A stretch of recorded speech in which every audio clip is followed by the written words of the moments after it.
ይሄ ቤት እኔ ካደኩበት የእድገት ደረጃ በብዙ እጥፍ ይበልጣል። በንጽህናው፣ በአየሩ ጥራት ባለው ቤት ውስጥ ባለው የፕራይቬሲ ያኗኗር ዘዬ በብዙ መንገድ ይበልጣል። ነገር ግን ይህንን ሳምፕል እንዴት እናበራክተው ነው ጉዳዩ፣ እንዴት እናባዛው? በከተማ ያሉ ሀብታሞች፣ በውጭ ሀገር ያሉ ዲያስፖራዎች፣ የመንግስት መስሪያ ቤቶች፣ ኩባንያዎች የሚያጸድቅ ስራ መስራት ከፈለጉ ለነፍሳቸው እርካታ መስጠት ከፈለጉ ይሄንን ጉዳይ ነው ማገዝ ያለባቸው። እያንዳንዱ ኩባንያ በየመንደሩ 10 15 እየወሰደ በጣም ውድ አይደለም ቤቱን የሰራ ነው 80% ይሄ ጡብ የምታዩ አፈር ነው፣ የከባቢ አፈር ነው።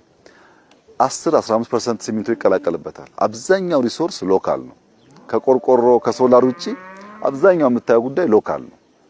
የሰው ጉልበትን እንጠቀማለን፣ ሎካል ማቴሪያል እንጠቀማለን። በረከሰ ግን ፕላንድ በሆነ መንገድ ነው የምንሰራው። ኩባንያዎች፣ ግለሰቦች፣ ትንሽም ትልቅም ገንዘብ ያላቸው ሰዎች፣ ኢቭን የሚያወርሱ እድሜ ጠገብ ሰዎች ከሚያወርሱት ሀብት አንድ ቤት ሁለት ቤት ላርሶ አደር ለማያውቁትም ሰው ቢሆን እየሰሩ የማለፍን ልምምድ እንደ ሀገር ብናሳድግ በአጭር ጊዜ ውስጥ ይሄን ነገር በጣም ሰፊ ቦታ ማየት ይቻላል።